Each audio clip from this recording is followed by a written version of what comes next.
Okay, well, good afternoon and welcome everyone. Welcome back to Theatre 3 at the Museums and Heritage Show. Isn't it great to see so many people here? Yes, it is. I'm going to introduce a man who really needs no introduction, other than he's Bernard Donoghue. He's one of the leaders of our sector, and by the end of his session, you'll know why. So without further ado, please welcome Bernard Donoghue. No pressure. Oh my God, what a nightmarish introduction, and I mean that in a loving way. I'm still getting over the fact that I'm wearing Janet Jackson microphone, which I find extremely exciting. I've not been this excited since last Eurovision, actually. If you follow me on Twitter, brace yourself for the next 4 days, because Eurovision is my happy place, sometimes my angry place. So just brace yourself for that. Albania were robbed. Let's just get that out of the way. First thing to say is, you might recognize some of the things I'm going to be talking about today because I tweeted stupidly quite a lot of the content about 10 days ago because Kelly Molson, is Kelly here yet? Kelly Molson asked me to do it, and I can't refuse that woman. So I've tweeted bits of it. However, there's quite a lot, deliberately, quite a lot of data in here, and that's for you to take back to your office and share amongst your teams. So, if you would like me to email this presentation to you, if you could come up afterwards and give me your business. This isn't a scam. I'm not. You're not going to end up with a holiday that you can't afford in Tenerife. If you give me your email address and I can email you the presentation, that's just the easiest thing. So, what are we going to do in the next 45 minutes or so? In addition to being the Chief Exec of ALVA, Association of Leading Visitor Attractions of the UK, so all the biggest museums, galleries, heritage sites, zoos, safari parks, leisure parks, performance venues, cathedrals, all of those kind of things. I also chair the People's History Museum in Manchester, which yesterday got shortlisted for Museum of the Year. The Bristol Old Vic Theatre, which is the oldest continually working theatre in the English-speaking world.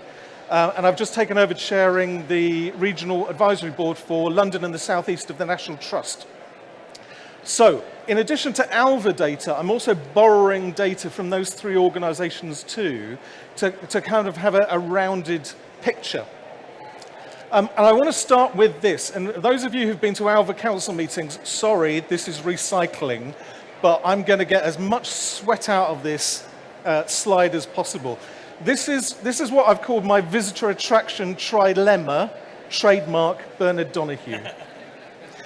Visitor attraction trilemma, and for me it's really important right now that when senior management teams and trustee boards are starting to think about their next 5-year or 10-year business plan and recovery and growth, actually this is a reminder about what's really important. So it's really tempting for trustee boards who in the past have always said we want 2% more visitors next year or 3% more visitors next year. You can do that, but it's a tough gig. So you can go after value as your optimum objective, i.e. cash coming in the door. Or you can go after volume, which is the number of people. Or you can prioritize, in this plate spinning exercise, visitor experience. And what you should be aware of is that if you prioritize one of those over the others, it will have consequences. So if you do put your price up, and I get that because we've just been through 2 years of turmoil and everyone's recovering their balance sheet, the temptation to put prices up, and particularly in an inflationary market, is really tempting. But that may reduce the number of visitors coming through the door. Or you could say, actually, our real push is to get more and more people coming through the door because that's what our trustees say that they want. But that could potentially diminish the visitor experience because it becomes crowded and you feel like you're channeling through a one-way sausage-making factory. These are not good analogies, I apologize. Or you could go for visitor experience above the others, but that may not be commercially sustainable.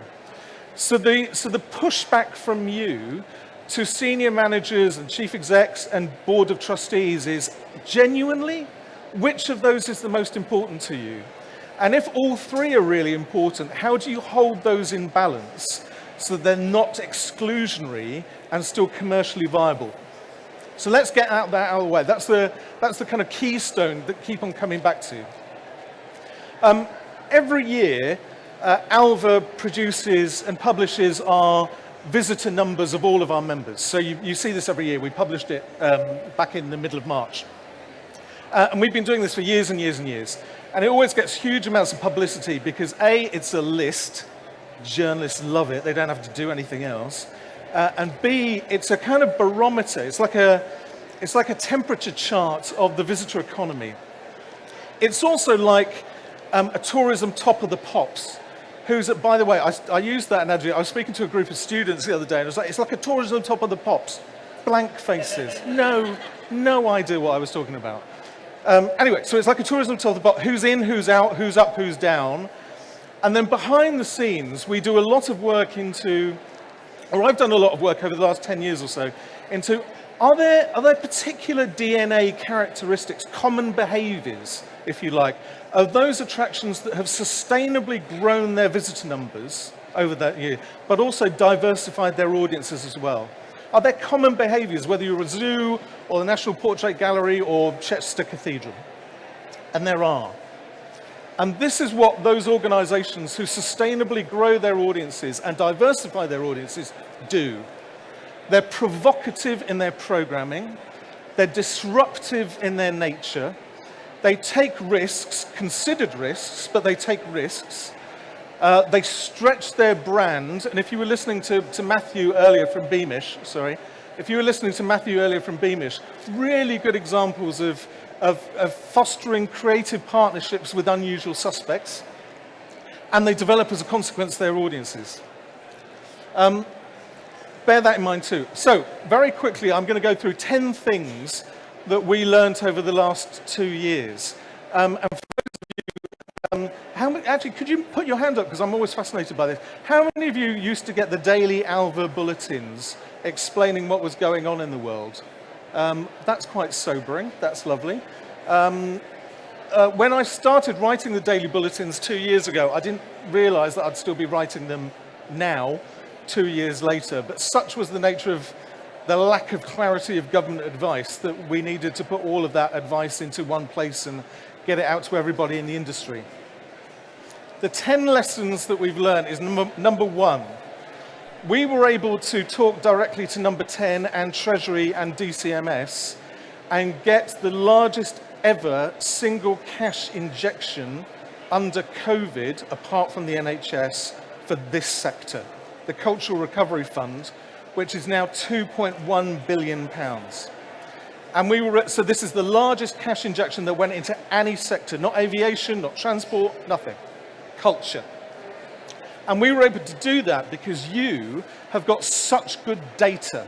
So we were able to talk about return on investment, membership attrition rates. We were able to talk about average transaction values in shops. We were able to talk about dwell time really convincingly. We were able to talk about who comes, who doesn't, and why they don't. We had such data, largely because we've gone through crises a lot over the last 20 years. I mean, if you go back to 21 years ago, we were in the height or depths of the foot and mouth crisis. And then we went into 9/11. And since then, we've had recessions, and we've had floods, and we've had terrorism. So tourism is an extraordinarily resilient industry. And the way that we've been able to bounce back every time with big cash injections from government is because we've got the data to justify it. So it's unsexy, but keep grabbing that data, because it makes all the difference in the world to lobbyists and advocates when I talk or we talk to Treasury or number 10 or whatever. 2, we also saw, and hopefully you were the beneficiaries of this, we also saw an explosion in sharing of experiences and angst and almost kind of virtual Zoom-like therapy support groups, and really useful stuff. And people who'd never really talked to each other before suddenly were sharing lots of really fascinating stuff. One of my favorite examples is In the summer of 2020, when outdoor attractions were able to reopen before indoor attractions, Kew Gardens was one of the first. And we had them on an ALVA seminar, an ALVA webinar that we were doing weekly at that point. And they said one of the fascinating things that they found was the phenomena of member entitlement. And I'm meaning entitlement in every conceivable way. So people who are block booking the timed slots and then not turning up because they could. That kind of entitlement. And I mean, we were seeing things like 60% no-show rates by members who were block booking their time slots and just saying, well, if I go once, that's fine, but I need to guarantee myself that I can go. So we passed on that phenomena in webinar form to everybody else, and particularly indoor attractions, so that they were prepared that this is going to happen, and it did happen. But they were able to reduce, Kew was able to reduce down 60% down to 6% no-show rate in about 3 weeks. And so that sharing, that explosion was incredibly useful and instructive. And I really hope that that continues, because that was easily one of the most beneficial things that came out of a crisis. Next is, and for those of you who've heard me speak before, this comes as absolutely no surprise, the next is the absolute importance of front of house teams. So normally front of house teams are there to provide, they're the physical, sounds a bit poetic, but bear with me on this one. They're the physical embodiment of the values of the organization. Open, smiling, welcome, dressing often how you would want them to because it's inclusive and engaging. They're the people who make all the difference between a great visitor experience and a fantastic one, and I'll prove it in a second.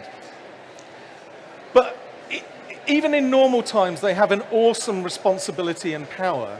But in the course of the last 2 years and still now, we've got COVID thrown into the mix. So their responsibility to ensure that people are feeling safe, genuinely safe, COVID safe, is an extra additional power. And it's not just me who says this. This is my killer fact.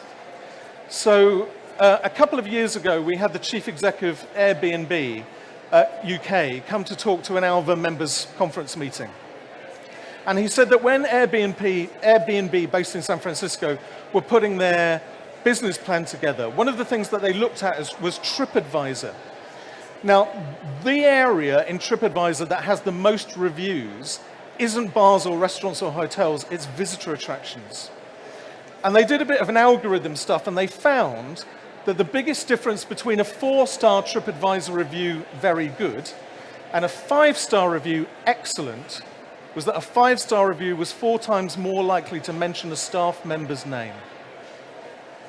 I went to Beamish, and I was lucky enough to meet Matthew, and he told me about the events that were going to go on throughout the summer, so I'm definitely coming back. It's that kind of thing. The biggest difference between a great visitor experience where you work and a fantastic one is you and your colleagues. HR directors at this point leap up and shout with joy. But that's the difference, that's the differential. So that's always been the case, but it's so much more the case now in a climate of anxiety and uncertainty and fear. Digital. So I don't know about you, but when we all closed down on March the 22nd in 2020, there was almost an immediate explosion of digital activity. And looking on it from my sort of helicopter view, it felt like digital teams in visitor attractions were holding up the entire edifice of the organization because they were physically closed but digitally open. And the pressure that must have felt of saying, we're still here, and coming up with creative content at the drop of the hat with very little budget and not much support was extraordinary. But it was in those days that we saw the most extraordinary explosion of creativity and a technical phrase, this is a technical management phrase, which is, just fuck it, let's do it. And that's copyright, that's Harvard, I think, or something. And let's just do it, let's just try it, let's just see what happens. What was fascinating about that was that a real recognition that digital as a tool, so everything from downloadable jigsaws and downloadable recipes through to London Transport Museum, taking you on a selfie tour down inaccessible London stations, to behind-the-scenes tours. My favourite, by the way, is anyone here from Chatsworth? No? Okay, well, keep this between. This is the Downton Circle of Trust.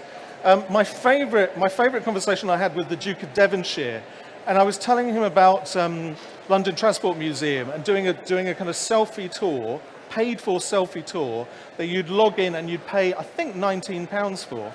And someone would take you down virtually on your phone around 2 tube stations that are inaccessible to the public. So even in normal times, you couldn't get down them for health and safety reasons. And he said, so, this is Duke of Devonshire, I don't do the voice. He said, so if I did a guided tour of my attic at Chatsworth, would people pay to watch that? I was like, this is a mashup. I didn't use the word mashup. This is a mashup between Downton Abbey and Cash in the Attic. Yes, they would buy that. It's fine. It's going to happen. It will happen. Taking 5%, he doesn't know that yet. But one of the things that we did find is that digital can excite and entertain and invite, but what it can't do is replace the actual visitor experience. It can start people on that customer journey. So wherever they are in the world, they might start that secular pilgrimage to you through digital, and then ideally they'll end up on your doorstep. But if they don't, that's okay too. So that's one of the things that people learn from digital. The fourth is, look, no one was perfect in 2019. We all did things that were inefficient and bureaucratic and risk-averse and non-ideal. So let's just use the mandate, the liberation of the last 2 years to dump that. Just dump it. The last 2 years of turbulence and chaos has given permission to behave in different new ways. So let's embrace that. Try new things. Be open to new partnerships.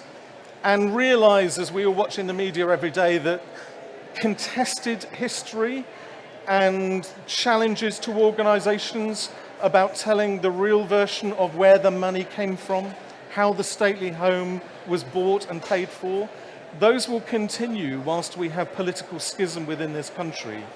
So better address yourself to that reality rather than duck it.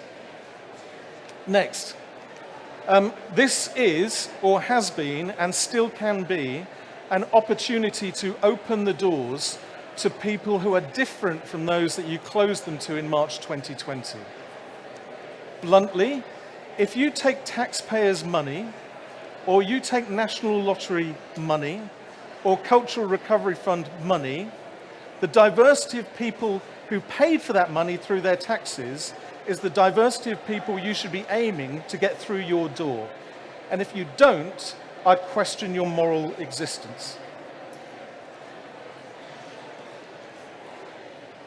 When people did come back, they loved coming back to their favorite places.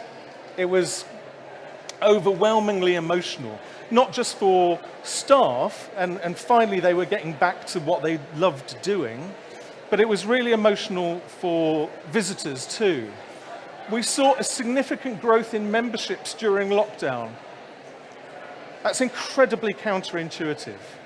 We did a survey of ALVA members. The average membership retention rate amongst ALVA members, so again, this is London Zoo to the National Gallery to British Museum to the National Trust, 82% in a year when people couldn't largely use their memberships.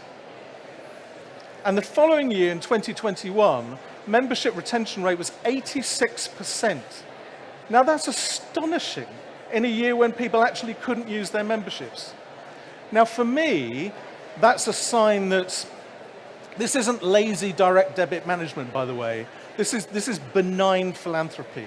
This is people saying, actually, I've now realized under lockdown that you're a very important part of my life, and I'm going to put my money where my mouth is. I think that's one of the most staggering statistics to come out of the last couple of years. Family memberships, big growth in 2022. Over the Easter bank holiday and the last bank holiday, we've seen really big increases in family memberships being sold for National Trust, English Heritage and Historic Royal Palaces. Now these are people who say, actually, wage inflation is hitting my pocket. I'm probably going to do one overseas holiday this summer or at Easter, but now I'm going to mentally budget for lots of day trips, and family passes or annual memberships are the best possible value for money way of doing that.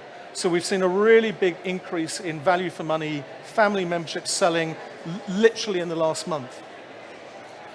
We've also seen a significant increase in secondary spend in retail, especially in F&B over the last 2 years.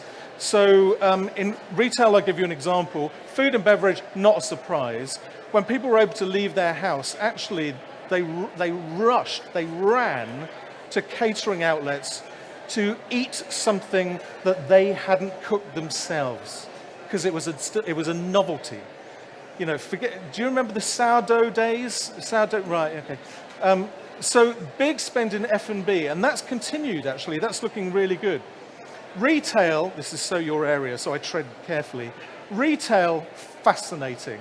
This is now, we're entering pub quiz territory, right? So, we did a survey in January of this year asking people asking visitor attractions, what were the most popular things that people bought online from your gift shops? And if this isn't an indication of the British psyche under crisis, nothing else is. Number one, jigsaws. This will be a delight to GB Jigsaws, who are just around the corner, who did not pay me to say this. If you had shares in jigsaws in 2019, I don't know what you're doing here. You should be living on your island somewhere. Through the roof. Second, gardening tools and seeds. Sorry, my Brittany's coming askew. Gardening tools and seeds. Cake making and baking, particularly during Great British Bake Off. We're so predictable. I mean, we're a marketing department's dream.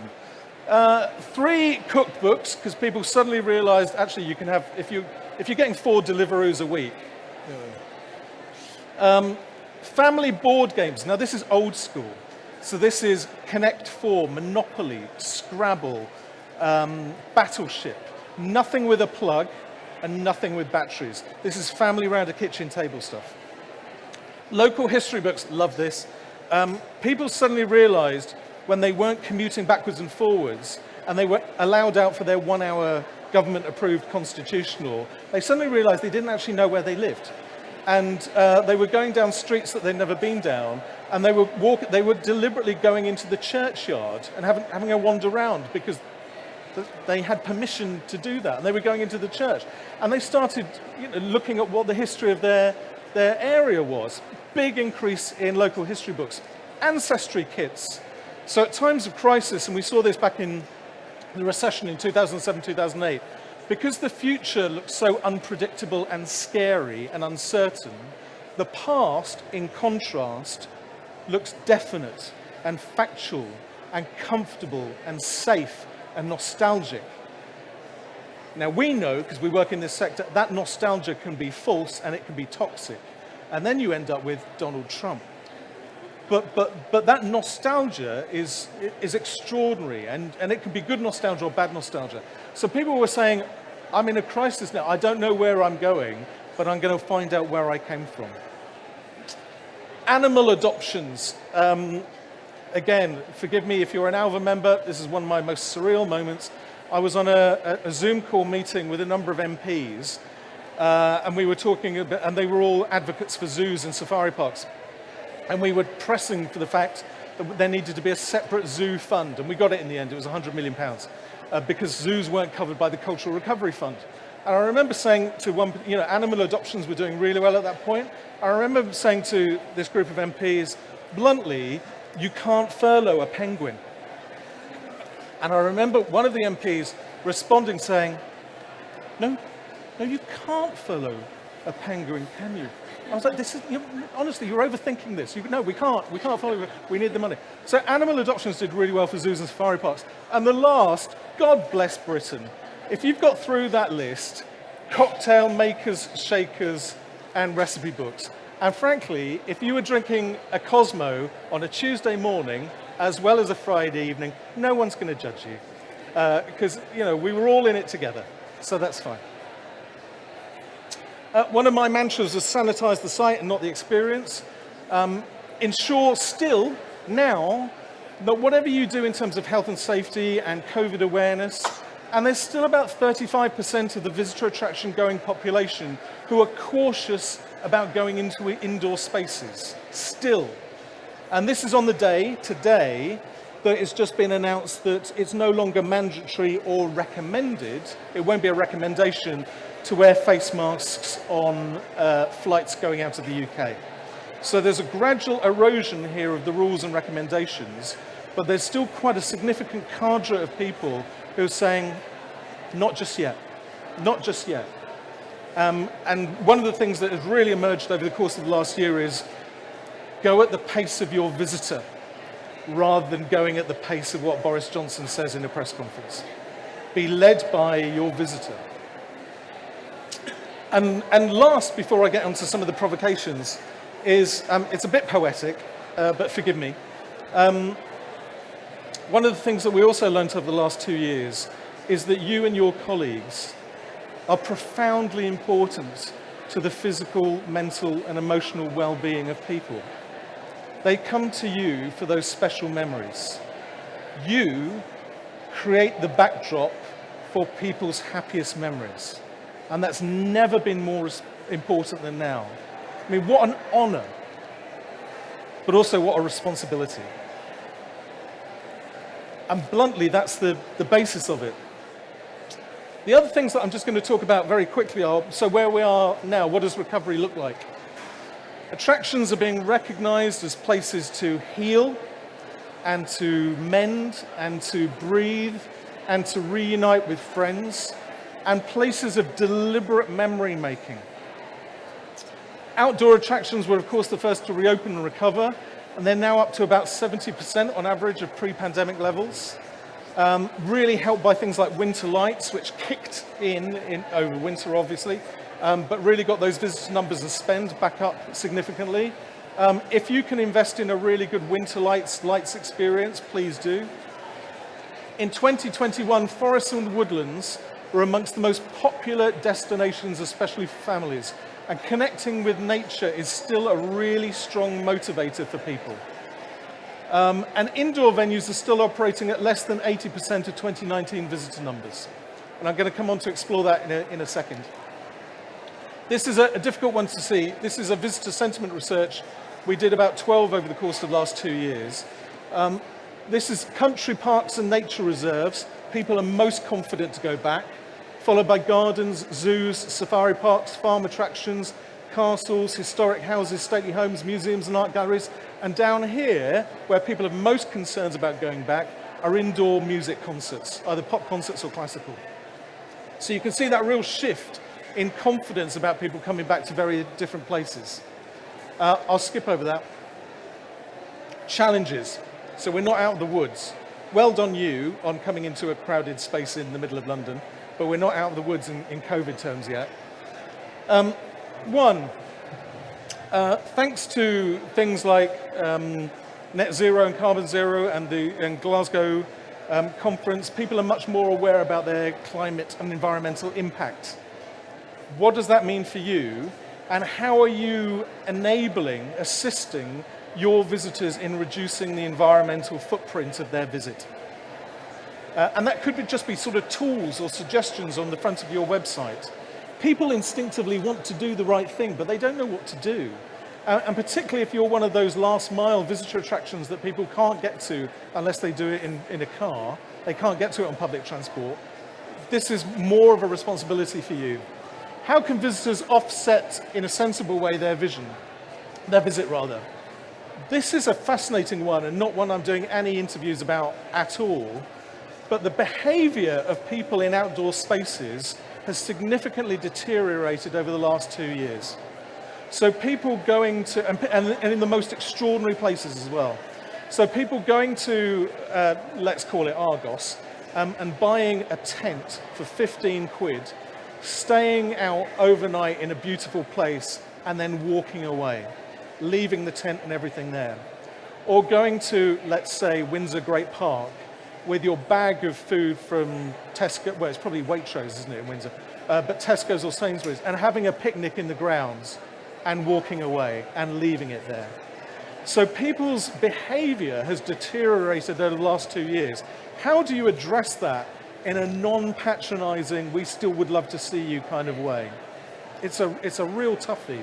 And lots of organizations are drawing up sort of codes of conduct, or this is the contract that we have with each other, so we'll do this, but you need to do that.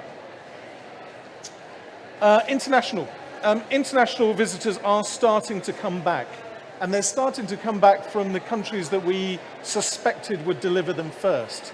So the USA, France, by the way, massive increase in French visitors from 2 days after the French presidential election.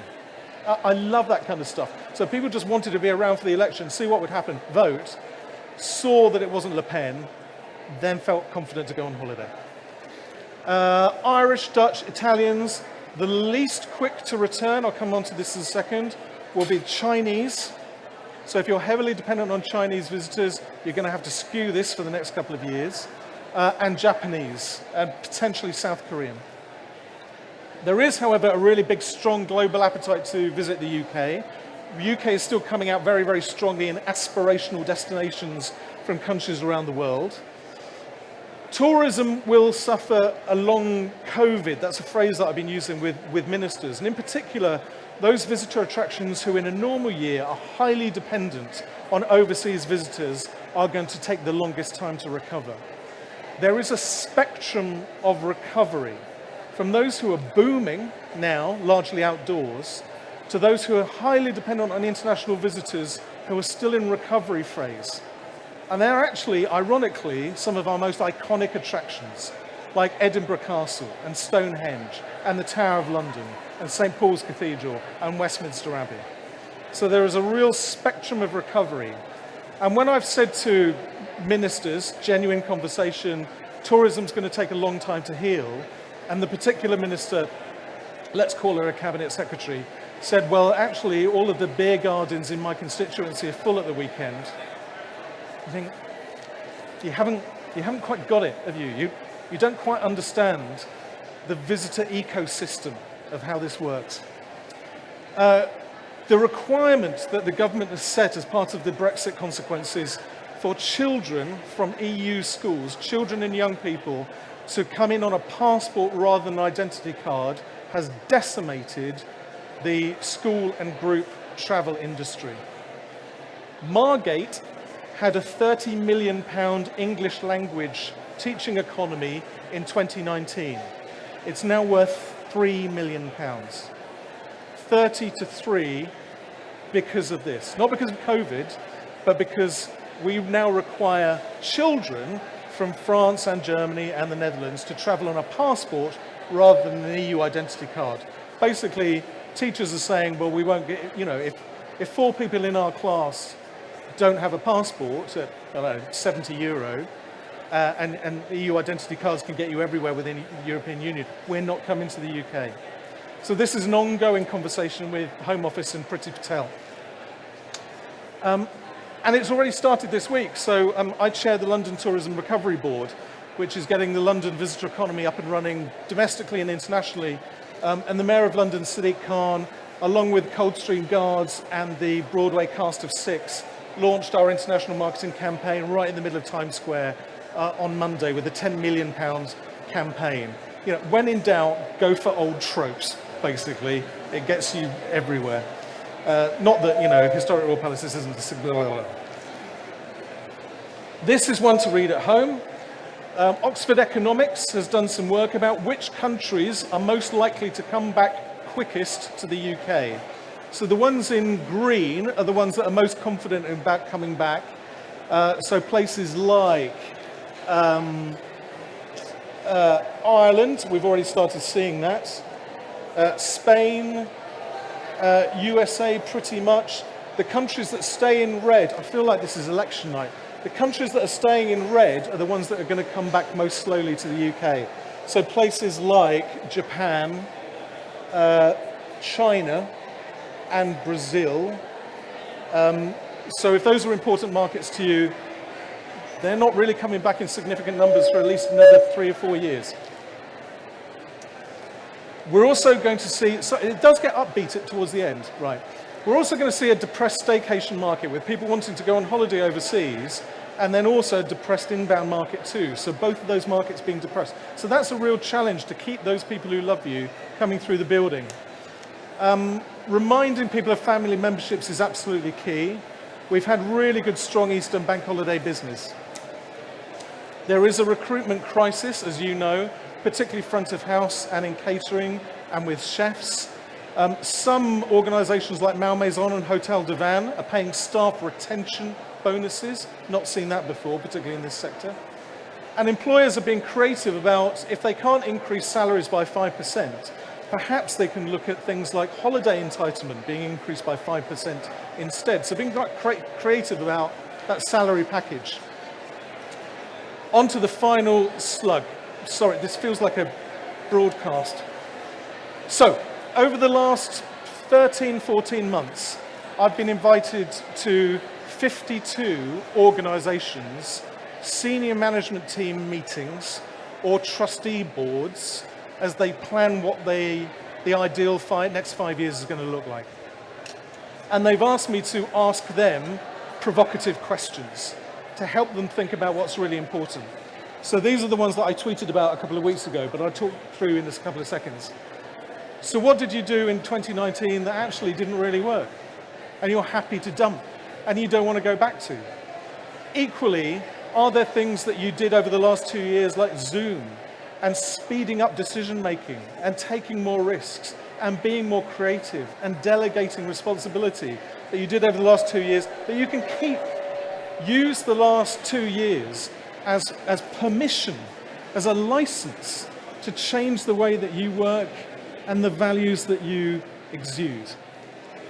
What about our appetite for risk? Can we maintain that flexibility and responsiveness? Our visitors, as you've seen, showed us that they loved us and they missed us.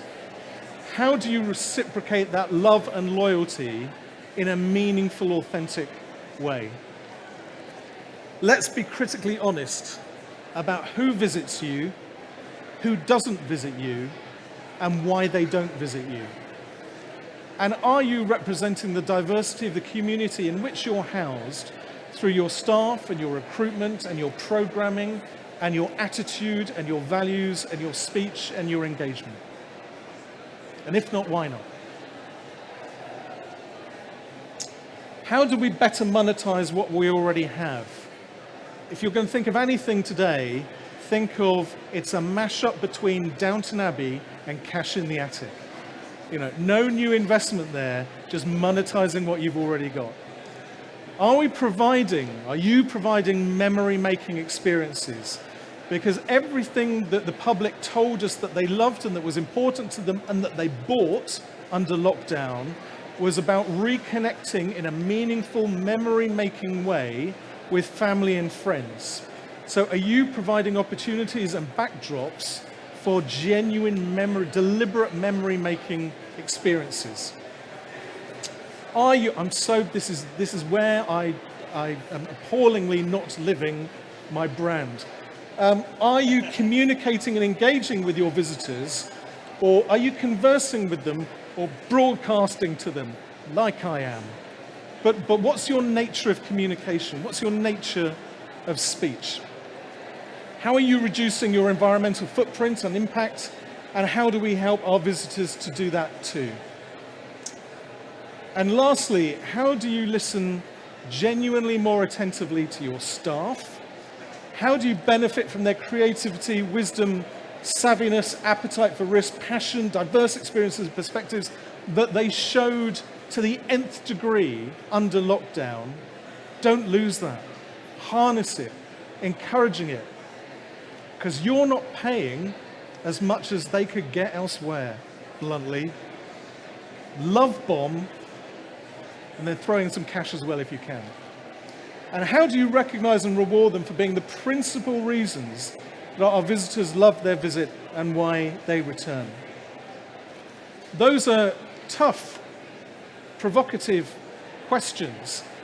But this is a kind of once-in-a-generation opportunity to think again about how you work, why you work, and for whom you work. Don't waste a good crisis. Use the opportunity, use the permission of the last 2 years to do things in a different, better, greener, bolder, more confident, assertive way. Because you won't regret it, and your visitors absolutely won't either. I'm really happy to take any questions. Thank you very much.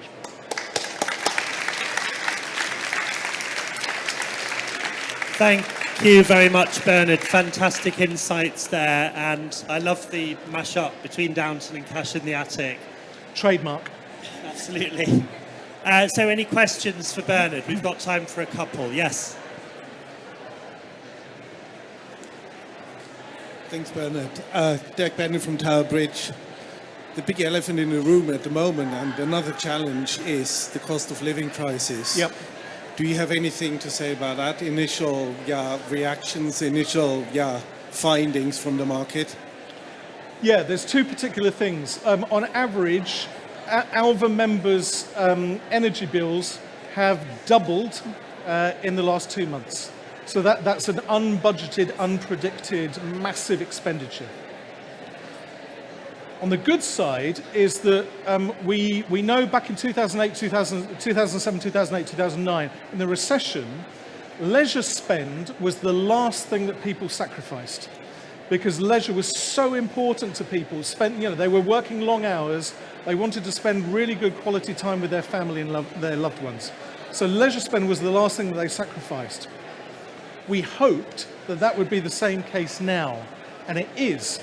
Because the difference between this time in 2007, 2008 is Netflix and Amazon Prime. And those are the things that people are sacrificing, not day trips. I might even end on that because I can't get any more positive.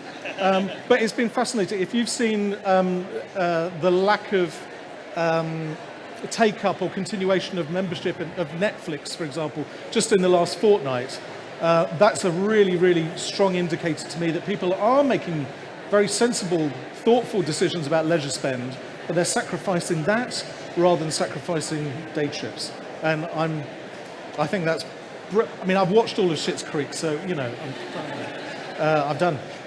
So that for me is a really, really good sign. It may change, but it's a really good sign.